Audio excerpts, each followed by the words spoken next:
Hello everyone, welcome to lead straight. So CAT 2024 के registration जो है वो स्टार्ट हो चुके हैं एंड क्या इंपॉर्टेंट डिटेल्स हैं जिनके बारे में आपको आइडिया होना चाहिए बिफोर फिलिंग दिस फॉर्म, उन सब चीज़ों के बारे में हम लोग बात करने वाले हैं इस वीडियो के अंदर।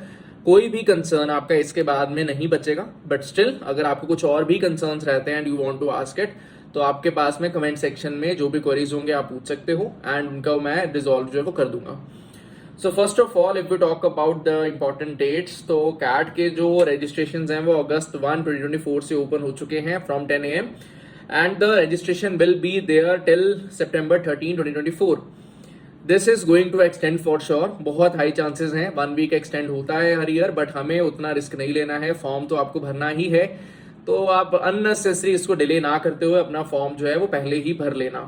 अब फॉर्म भरते टाइम आपको कौन कौन सी चीजों का ध्यान रखना है उसके बारे में हम लोग बात करेंगे। फर्स्ट ऑफ ऑल, ये एग्जाम जो है वो 3 स्लॉट्स में होगा एंड जो डेट है एग्जाम का that will be conducted on November 2024 Sunday in 3 sessions. Slot 1, slot 2 and slot 3 में होगा।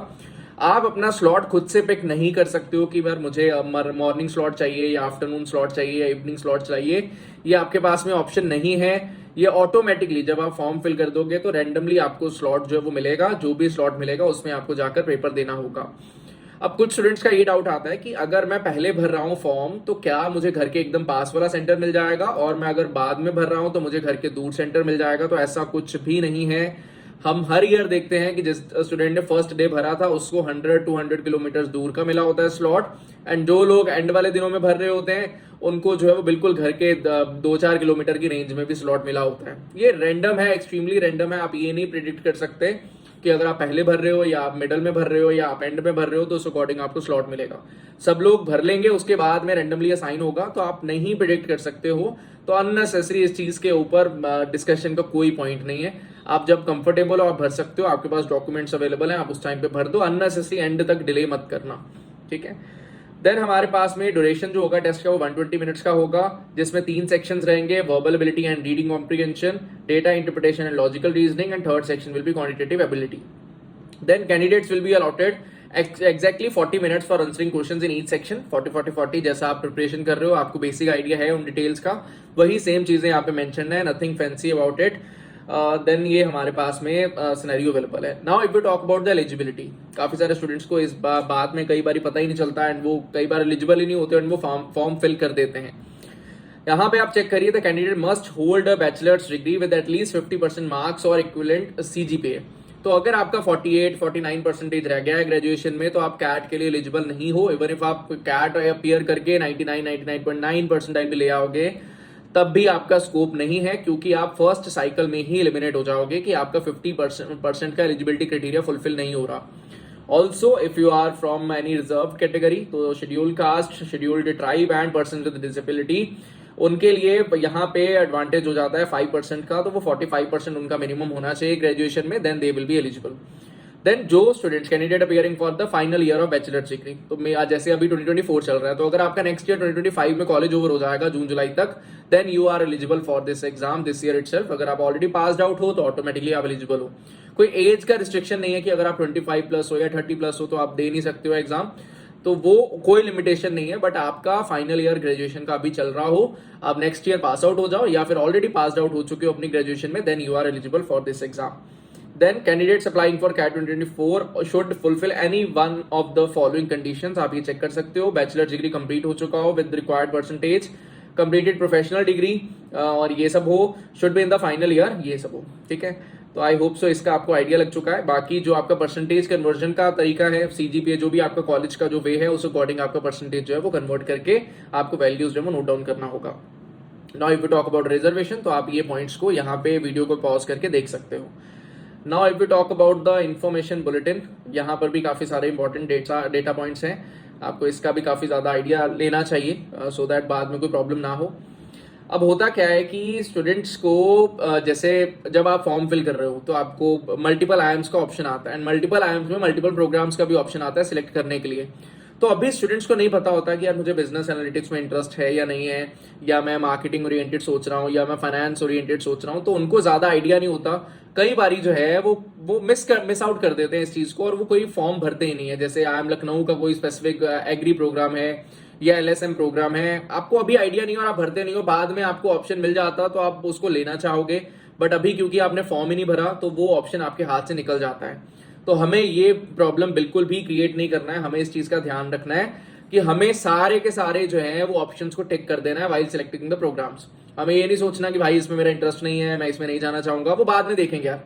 अभी हमारा वो पॉइंट ऑफ कंसर्न नहीं है कि मैं इसके लिए एलिजिबल हूं या नहीं है, ये पॉइंट ऑफ कंसर्न नहीं है। आपको सारे के सारे टिक कर देना है, वो बाद में देखेंगे जब रिजल्ट आएगा किसके लिए हम एलिजिबल है, उसके लिए हम इंटरव्यू के लिए जाएंगे एंड अकॉर्डिंगली प्रोसीड करेंगे। अभी कोई भी इंपॉर्टेंट इन्फॉर्मेशन में आप मिस मत कर देना कि कोई एक कॉलेज आपके हाथ से निकल जाए अननेसेसरी। अभी मेरा 2 दिन पहले बात हो रहा था एक स्टूडेंट के साथ में, उसने IIM लखनऊ का 2 प्रोग्राम जो है फिल ही नहीं किया। तो वो गलती अपने को नहीं करना है, हमें ऑल टिक कर देना है कि भाई हमें सब में जाना है। और इंटरव्यू जो सिटी है वो आपको एज पर योर प्रेफरेंस जो अवेलेबल है उनमें से जो आपके घर के पास है या आपके लिए कंफर्टेबल होगा वहां पे ट्रेवल करके जाना, ऑटोमेटिकली आप वो पिक कर लोगे इंटरव्यू सिटी हर एक स्पेसिफिक कॉलेज के लिए। ठीक है, देन आपके पास में ये सारी ऑप्शंस हैं, आप चेक कर सकते हो, ये सारे प्रोग्राम्स हैं। हमें इनमें अभी कोई हेडेक नहीं लेना है, हम लोग सारे टिक कर देंगे एंड अकॉर्डिंगली प्रोसीड कर लेंगे। देन जो फॉर्म फीस है 1250 for the reserved category students and 2500 for all other candidates. अब कैट का आप एक बार फॉर्म भरते हो तो ऑलमोस्ट सारे IIMs जो है वो आपको उसके अंदर अवेलेबल हो जाते हैं। बाकी इंटरव्यू स्टेज में जाकर IIM रोहतक का जैसे अलग से प्रोसेस होता है और 1-2 प्रोग्राम्स के लिए अलग से प्रोसेस होता है, वो बाद का पॉइंट है। अभी आपको सिर्फ कैट का फॉर्म फिल करना है और सारे के सारे IIMs को टिक कर देना है कि मुझे सारे में ही ऑप्शन चाहिए। अभी ये मत सोचना कि यार नहीं मैं इसमें तो नहीं जाना चाहूंगा, वो बाद में डिसाइड होगा जब हमारा परसेंटाइल आएगा, उस अकॉर्डिंग हम वो कॉलेज में एंट्री लेंगे। ठीक है, then registration for CAT will close at 5 PM September 13, 2024। तो आपका टारगेट यही है कि भैया मैं 10 सितंबर से पहले भर लूंगा। मे बी वो एक्सटेंड हो, जो कि हाई चांसेस है, बट हम उसका वेट नहीं करेंगे और 5 PM तक भी मुझे वेट नहीं करना है। 5 PM पे वो बंद हो जाता है नेट, उसके बाद में आप भर नहीं पाओगे, तो हमें उससे पहले ही भर के अपना प्रोसेस कंप्लीट कर लेना है। टेस्ट सेंटर्स हैं, कैट 2024 स्कोर है, यहाँ पे लिखा है 2nd वीक ऑफ जनवरी तक आ जाएगा, लास्ट ईयर 20 दिसंबर के क्लोज आ चुका था। तो वो बात का सिनेरियो है, अभी आपका इसके साथ कोई लेना देना नहीं है, तो इस चीज के ऊपर हमें अननेसेसरी फोकस करने का भी नीड नहीं है। Then we have the registration guide जो कि सबसे ज्यादा इंपॉर्टेंट है आपके लिए। देन हमारे पास में सेंटर्स, ये जो मेन इंपॉर्टेंट पॉइंट्स है ये आपको विजिबल हो गए होंगे, आप आइडिया ले सकते हो।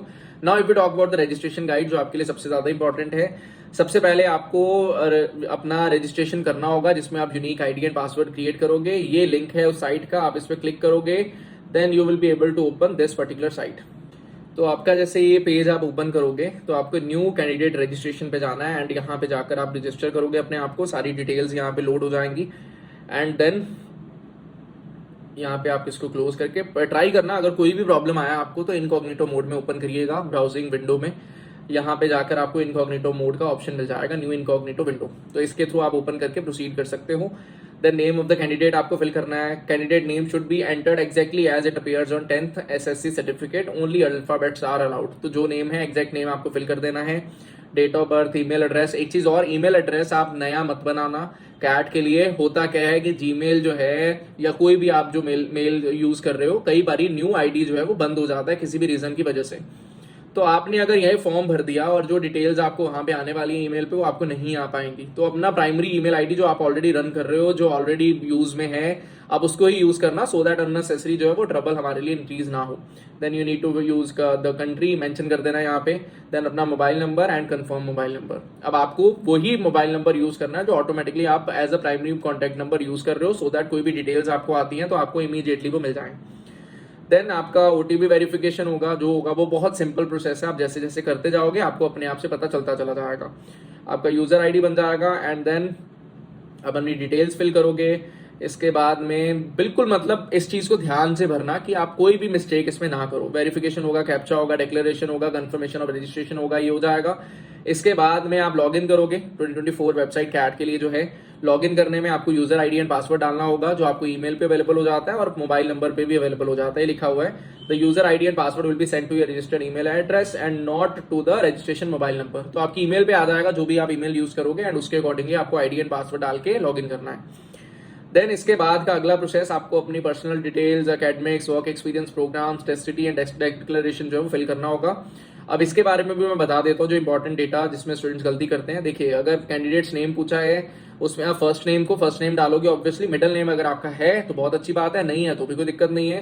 कैंडिडेट्स मिडिल नेम जो होगा वो आप देख पा रहे हो यहाँ पर रिक्वायर्ड फील्ड में नहीं है, तो अगर आपके पास नहीं है that is fine.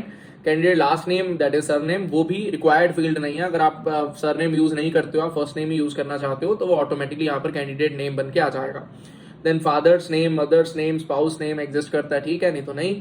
Date of birth डालोगे, जेंडर, नेशनैलिटी, कैटेगरी, अपना स्टेट, देन अपने पास में नंबर ऑफ द सर्टिफिकेट, अगर आपके पास सर्टिफिकेट है, जैसे कि यहाँ पे एसटी सर्टिफिकेट पिक्ड है ऑलरेडी, तो यहाँ पर जो एसटी सर्टिफिकेट पिक्ड है, आपको यहाँ पे serial entry number of the caste डालना है। जो भी आपके सर्टिफिकेट पे एग्जिस्ट कर रहा होगा वो आपको नंबर जो है यहाँ पे डाल देना है। देन अपने पास में ट्राइब नेम, वो आप जो भी डिटेल्स हैं कैटेगरी ओरिएंटेड वो आप चेक कर पाओगे। For details of the caste tribe name available to you, आपको ये लिंक ओपन करना है, मैं ये आपको पीडीएफ अटैच कर दूंगा साथ में, सो दैट आप चेक कर पाओ। देन अपने पास में अगर आप पीडब्ल्यूडी कैटेगरी से बिलोंग करते हो तो आपका ये प्रोसेस है जो आपको फॉलो करना होगा। कम्युनिकेशन परमानेंट एड्रेस, जहां पे आपको अगर डिटेल्स बाय चांस कुछ आना हो तो आपको वो अवेलेबल हो जाए, तो आप वही वाला एड्रेस यूज करिएगा। इमरजेंसी नंबर जो एग्जिस्टिंग हो, वर्क कर रहा हो, वो वाला यूज करना है। डॉक्यूमेंट्स के लिए सबसे ज्यादा important data passport size photograph and signature, या पहले से ही तैयार करके रखना फॉर्म फिल करते टाइम। ये स्कैन इमेज चाहिए होगा, कई स्टूडेंट्स मोबाइल फोन से क्लिक करते हैं और वो ब्लर्ड होता है and that creates a problem. अगर तो आप टेक्निकली सही हो तो आप मोबाइल फोन से भी क्लिक करके विदाउट ब्लर्ड फोटो जो है वो लगा सकते हो, बट अगर आप उतना टेक्निकली साउंड नहीं हो तो ऑटोमेटिकली आप कैफे वाले के पास जाओ, वो आपके लिए ये काम जो है वो करके दे देगा बहुत इजीली, उनका रोज का काम है, ठीक है। तो आपको डायमेंशंस ये चाहिए होंगे 1200 पिक्सल्स इंटू 1200 पिक्सल्स, वो प्रोवाइड कर देंगे, कोई बड़ी बात नहीं है उनके लिए। और आपको जो स्कैन इमेज है सिग्नेचर का, वो डायमेंशंस ये होनी चाहिए। अगर आपकी ये डायमेंशंस नहीं होंगी, या तो वो अपलोड नहीं करेगा या फिर अपलोड करके वो बहुत ज्यादा उसको मूव कर देगा कि बहुत छोटा सा आ गया, बहुत ज्यादा वो फटा हुआ आ गया, या वो जो दिखने में एकदम ब्लर्ड हो गया। ऐसी प्रॉब्लम्स जो है वो स्टूडेंट्स को आ जाती है।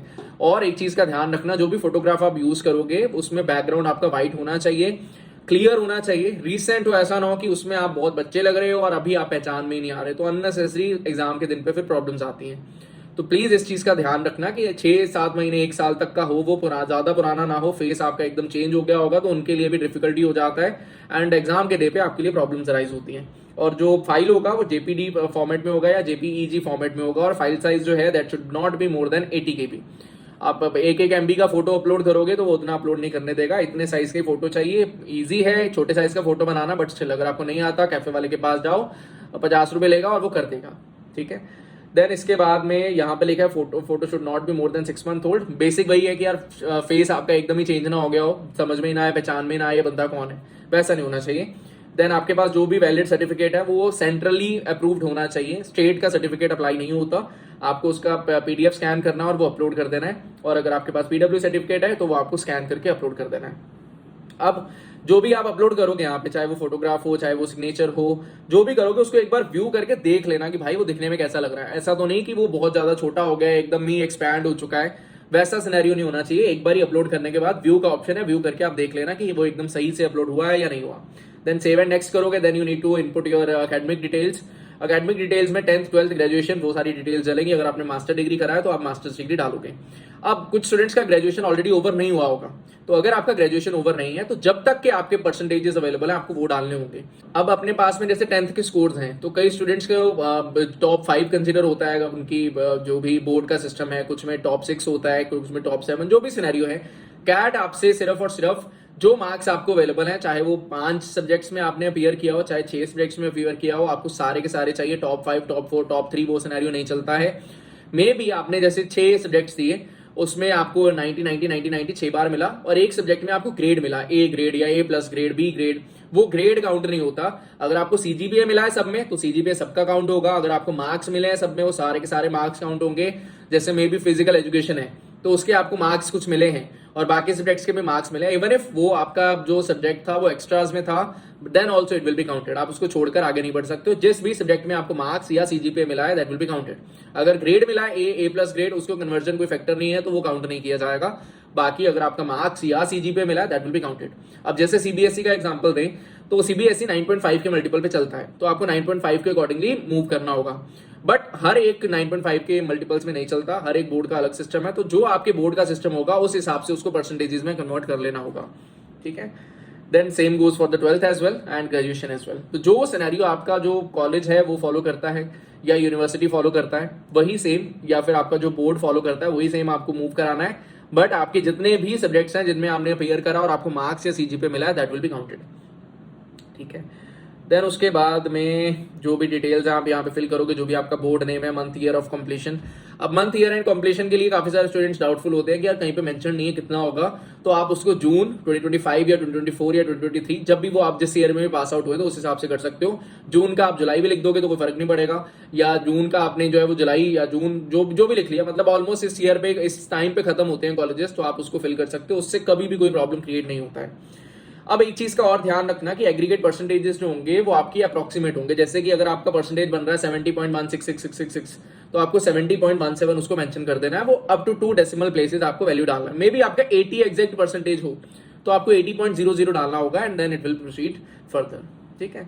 अच्छा जी, देन अगर आपके पास में डिप्लोमा है तो डिप्लोमा की डिटेल्स चल जाएंगी, अगर ग्रेजुएशन है तो ग्रेजुएशन का डिटेल्स चल जाएगा। अगर आपका ग्रेजुएशन ओवर हो चुका है तो कंप्लीटेड ग्रेजुएशन का ऑप्शन आप क्लिक कर दोगे, एंड अगर आपका ग्रेजुएशन अभी चल रहा है तो स्टिल परस्यूइंग का ऑप्शन होगा या स्टिल नॉट कंप्लीटेड ऐसा करके ऑप्शन होगा, आपको वो डालना है एंड आप प्रोसीड कर जाओगे। जैसे यहाँ पे पूछ रहा are you in the final year of bachelor's degree, अगर आप हो तो यस कर दोगे, अगर नहीं है तो नो कर दोगे। Have you completed bachelors degree and so on. जो सिनेरियो है वो ऑटोमेटिकली, मतलब ये बच्चों वाली चीजें हैं। अब आपका 4 साल का डिग्री है तो भाई 4 साल का डिग्री है, आपका क्या कौन सा यूनिवर्सिटी है, कौन सा स्टेट है, कौन सा यूनिवर्सिटी नेम है, नेम ऑफ कॉलेज क्या है, डिग्री नेम क्या है, ये फिल कर सकते हो।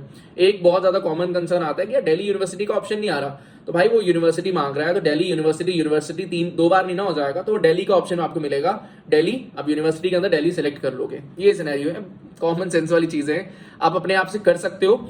This is one kind of a mandatory video जो मुझे बनाना पड़ता है, काफी सारे स्टूडेंट्स इसका डिमांड करते हैं। Otherwise filling a form is a very basic thing to do.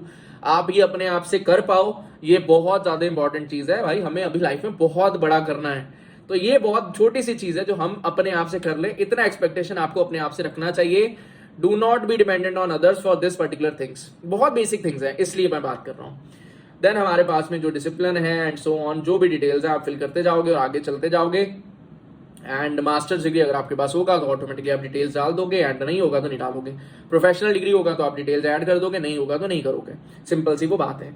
Then अपने पास में आगे चलते चलते वर्क एक्सपीरियंस की डिटेल्स का टाइम आता है। अब कुछ लोग पूछते हैं यार क्या अप्रेंटिसशिप का वर्क एक्सपीरियंस काउंट होगा, नहीं होता जी, तो आपको वो वर्क एक्सपीरियंस नहीं डालना है। अगर आपने इंटर्नशिप करा है वो वर्क एक्सपीरियंस काउंट नहीं होगा। वर्क एक्सपीरियंस कौन सा काउंट होगा, जिसके आपके पास डॉक्यूमेंट्स अवेलेबल हैं। डॉक्यूमेंट्स उसी के अवेलेबल होंगे जो आपने एक्चुअल में काम किया होगा। डॉक्यूमेंट्स में हमें generally joining letter, work experience certificate और पे स्लिप्स चाहिए होते हैं। अब आपके पास पे स्लिप्स नहीं होंगे तो कोई भी रेलेवेंट डॉक्यूमेंट जिसमें आपको शो हो पाए कि आपको इतना सैलरी मिलता था, आप इस पर्टिकुलर पोस्ट पे काम कर रहे थे, इस टाइम पे आपने ज्वाइन किया, इस टाइम तक आपने वर्क किया, वो मेंशन होना चाहिए एंड अकॉर्डिंगली आप प्रोसीड करोगे। देन आपके पास में वर्क एक्सपीरियंस में ब्रेक इन का ऑप्शन आता है। काफी सारे स्टूडेंट्स को समझ में नहीं आता ये ब्रेक इन क्या है। मे बी आपने 2 साल के लिए काम किया, जिसमें आपने फर्स्ट ईयर मार्केटिंग में काम किया, सेकंड ईयर आपने फिर से मार्केटिंग में काम किया, बट दोनों के बीच में 1 महीने का गैप था, तो आप स्टार्टिंग से लेकर एंड तक का वर्क एक्सपीरियंस काउंट कर दोगे एंड बीच में ब्रेक इन लिख दोगे 30 डेज का। तो यहाँ पे ब्रेक इन एक्सपीरियंस, तो वो आपका ऑटोमेटिकली ब्रेक इन एक्सपीरियंस आप डालोगे एंड वो काउंट करके दे देगा कि आपका एक्सपीरियंस कितना हो गया है, कितने डेज में हो गया है। आप खुद नहीं कैलकुलेट करोगे कितने दिन का हो गया है, आप ब्रेक इन करोगे। मे बी आपके 2 अलग अलग सेक्टर्स में, एक मान लो बैंकिंग में है, एक आपके ड्यूरेबल्स में है, तो आप बैंकिंग का वर्क एक्सपीरियंस एक पर्टिकुलर डेट से लेकर एक पर्टिकुलर डेट तक एंड करोगे। देन ड्यूरेबल्स का एक पर्टिकुलर डेट स्टार्ट से लेकर एक पर्टिकुलर डेट एंड तक डालोगे। उसमें आपका ब्रेक इन नहीं आएगा क्योंकि वो ब्रेक इन हुआ ही नहीं। ब्रेक इन है उस पर्टिकुलर पीरियड के अंदर का वैल्यू, कि उस पर्टिकुलर पीरियड के अंदर मे बी आपने जो है वो ब्रेक लिया था, तो वो ब्रेक जितने भी दिन का होगा वो आप ऐड कर दोगे। देन वर्क एक्सपीरियंस वो अपने आप कैलकुलेट करेगा कि कितना हो चुका है। अब मे बी आपको इसमें से कोई भी समझ में नहीं आता कि यार मेरा कैटेगरी इसमें नहीं है, तो आप अदर्स के अंदर डाल दोगे कि यार अदर्स 1, आप अदर्स के अंदर जो भी आपको डिटेल्स डालनी है वो आप डाल के आगे प्रोसीड कर लोगे, ठीक है। देन प्रोग्राम सेलेक्ट करने का, ये मैंने स्टार्टिंग में बता दिया कि आपको सारे ही प्रोग्राम सेलेक्ट कर देने हैं। सिलेक्ट ऑल का ऑप्शन है यहाँ पे, सिलेक्ट ऑल करके आप आगे प्रोसीड कर जाओ। अननेसेसरी इस पर अपना टाइम बर्बाद मत करना कि मैं ये करना चाहता हूँ, वो नहीं करना चाहता, इसके लिए मैं एलिजिबल, उसके लिए एलिजिबल नहीं हूँ, अभी उतना टाइम नहीं है। कैट का फॉर्म आया, अभी प्रिपरेशन हम लोग कर रहे हैं, तो प्रिपरेशन वाला साइकिल आप नहीं मत भूलना, ठीक है। सारे सिलेक्ट करो, आगे प्रोसीड करो। टेस्ट सिटी जो आपको आना होगा वो आ जाएगा। अपनी first preference, second preference, third preference इस हिसाब से रखना कि भैया घर के सबसे पास, फिर थोड़ा सा दूर, फिर थोड़ा सा दूर, फिर थोड़ा सा दूर, फिर थोड़ा सा दूर। ये नहीं कि भाई आप इंटरव्यू सिटी की तरह इसको देख लो और वो बहुत दूर दूर भर रहे हो कि चलो घूमने का मौका मिलेगा, और कैट वाले बहुत दूर तक फेंक भी सकते हैं आपको। तो प्लीज इस चीज का ध्यान रखना कि जो पास में है बिल्कुल वही भरना, ये नहीं कि भाई दूर भर दिया, ठीक है। अच्छा जी, जब मैं कैट का बता रहा हूँ साथ ही साथ मैं आपको स्नैप का भी एक पॉइंट क्लियर कर देता हूँ। जैसे स्नैप में आपको मल्टीपल स्लॉट्स का ऑप्शन मिलता है कि आप 2 बार या 3 बार दे सकते हो।